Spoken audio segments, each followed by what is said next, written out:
Hey guys, it's Jessica, and today we are going to do a review. Where did I put them? Jessica, could you prepare a little more for the video? Okay, we're gonna be reviewing the Milk Makeup Blur Liquid Foundation. I was a little hesitant to try this because I was like, I don't know, like I've really been into BB creams and CC creams and just lighter coverage.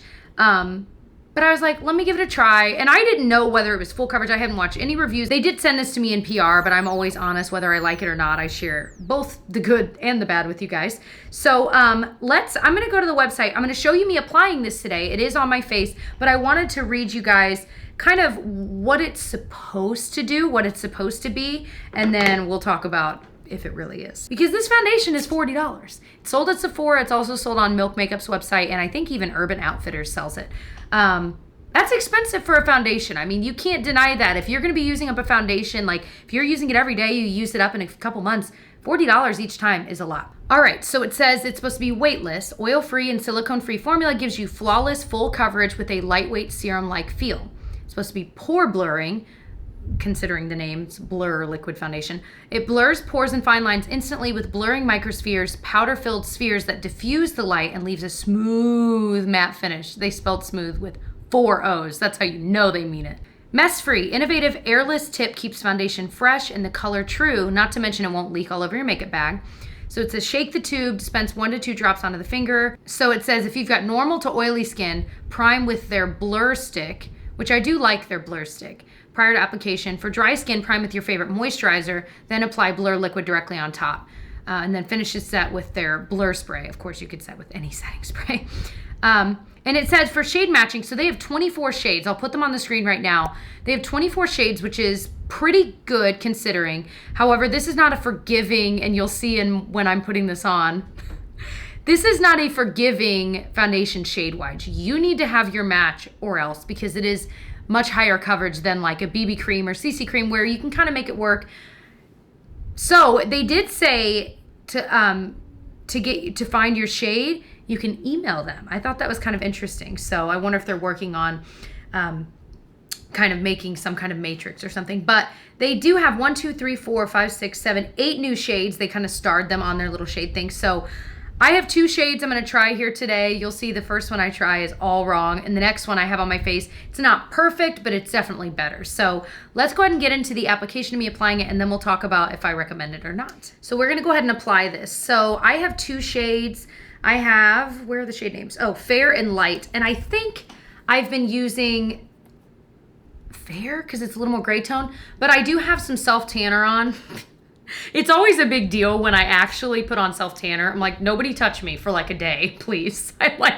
Anyway. So I think this is what I've been using. So we're gonna try that, and if I need to go in and kind of adjust or maybe mix, I will. So I've got my L'Oreal sponge, my personal favorite sponge out there. So it's a squeezy tube. All right, so I'm just gonna kind of dot it. By the way, I have 2 primers on. I know that's overkill, but I wanted to make sure this looks great because it's the primers I've been using all month, and so it looks great underneath it. So the primers I'm using, I will pop up on the screen. I'm using the Jouer Luminous Moisture Tint in Pearl all over my face, and then on my nose region, I'm using the Peter Thomas Roth Skin to Die For primer. And that I usually just focus in on my T-zone because it perfects, it pore fills. So that's kind of the wonderful combo I've been using lately. Okay, so I think this, oh, it's so yellow. Okay, we're starting over. Well, you're about to get to see me reapply all that I had on my skin before. So the Jouer one I was telling you about, now you get to see me put it on. Bonus. So I really just focus that on the outer region, but I'll usually still throw a little on my nose. But I'm gonna put that other primer on my nose too, so I really don't need to. But this is just lovely. So now the Peter Thomas Roth primer, I'm putting just a little tiny dollop on my nose, and I kind of blend it in there, press it into the area, my T-zone. So one thing I do with primers, I usually let them sit on my skin for like a minute because I feel like they kind of need that time to just like, okay, we're a part of the skin, now I'll put on the next layer. So we're gonna do the shade Fair because it is a little more gray tone, but I'm gonna tell you right now, it's not gonna match my skin. but it shouldn't be as yellow, so at least I can use bronzer and things to make it work, because I just want to show you what this looks like without worrying about the shade. Yeah, that's a little more neutral toned. I think I just need to get rid of that shade light. I think it's far too yellow for my skin. And again, it doesn't match, but that's okay.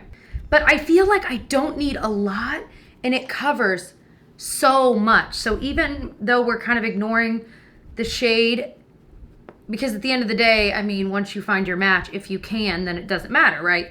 But it's just how pretty this foundation looks. Like, it's beautiful. And I don't usually like foundations that are this high coverage. This is one of the few high coverage foundations, at least in my opinion, it's high coverage. Maybe it's more medium to full, but one of the few that looks so beautiful on the skin. It can be a little dewy, and that's not just the primer.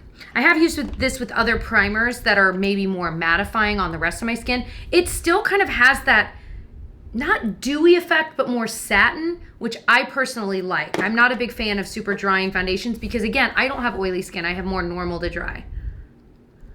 So for that reason, I do think you need to set this foundation, because I think it can have a tendency to move around because it does kind of have that more satin look. Okay, so I do think it is very nice and pore blurring. I really do. However, I do think you have to set this foundation. I have normal to dry skin. Really, right now, my skin's pretty normal. So like you saw, I used an illuminating primer and then a pore filling primer in my T-zone. And then I ended up setting it, by the way, if you're just curious. I used a powder foundation. This is the Wander Beauty Wanderlust powder foundation. I'm really liking this. I just used a brush and kind of lightly dusted it in my T-zone. I didn't set my cheeks because I was using some liquid products there. So I feel like you can still see texture here. That's always where for me, that's always where I can see texture. Right there in my T-zone. I've got like a little freckle there that's kind of raised, so I guess it's a mole, I don't know. And then just like where, you know, like where your crinkles come in. I got my crinkles there. So I always see texture there, and this is no exception. However, I do think this might be one of the prettiest higher coverage foundations I've ever tried, because it really is more lightweight. It just blends everywhere. It's like perfection. And I do think it wears really well throughout the day. Like I said, you have to set it, because the few days I wore it and I didn't set it with anything, you could tell. I mean, it was starting to wear off. So I could see why they said if you have oily skin to use more of a blurring primer, because I do think, like I mentioned, it's got more of a satin finish. And because of that, I think it can look oily quickly. But otherwise, I mean, this is one of those that I could see myself traveling with, because I would bring maybe more of a BB cream just for day to day, and then this for like if I really want to look flawless, or if I'm going to be on camera, if we're going to be taking pictures, whatever, because this is so pretty. It's pretty in real life and it's pretty on camera. And for me, wow, like that's all anyone wants, right? Like if you're going to be out taking pictures, it looks great, but then in real life, it doesn't look crazy up close. So I really like that. But like I said, I do think it emphasizes a little bit of texture, but it emphasizes it the least of any that I've tried. That's huge. There's a reason I pulled this foundation out. I haven't done a single foundation review in a very long time. Well, that's not true. I think I did a CoverGirl one recently, but it's been a while. And this one I tried it and I was like, I have to do a video on this because I was so impressed. I put concealer on today, but I honestly didn't feel like I needed to. Once I blended it, I just kind of used the sponge over my eyes. I really didn't even need concealer. Now, it would be creasing, so I would need to set my under eye as well, but it's that high of coverage. It's beautiful. I think full coverage, but it doesn't feel like full coverage. Okay, I feel like I'm talking in circles because I'm just repeating myself. So I think I've said enough. I think it's worth checking out. I do think it's worth the $40. I haven't found a drugstore foundation that's this full coverage that I have liked as much as this one. Okay, so it is like 9:15. Genevieve finally fell asleep for the night. So I just wanted to do a quick check-in. I wasn't planning on doing this, but then I thought about it, I'm like, I might as well. So we went on a walk. We've had quite a day. I've been doing laundry and stuff too, and doing some computer work. So I feel like, as usual, it wore off a little bit around my nose, but again, I itch my nose so much, so I never know if I should attribute it to that. But honestly, it's just on the tip, and usually my entire nose is worn off, so I would say that's pretty good. But for the rest of my face, I feel like a little bit has broken apart, but nothing that's like super obvious. But again, I feel like you can still see little bits of texture in the spots that I always can see it there. But otherwise, I feel like everything else held up really well on top of it. Like the blush held up well, the highlight on top of the foundation, which sometimes I feel like if I'm using a crummy foundation, nothing stays on. And so I feel like it's kind of holding on to it really well, especially since like in these regions, I didn't really use a primer that's great for like longevity. And yet I feel like it still held on pretty well. Even like the bronzer up here stayed. So I think that's pretty good. I really do like this foundation. Like I'm so surprised. Now, is this something I feel like I need every day? No, I think it's more coverage than what I would need.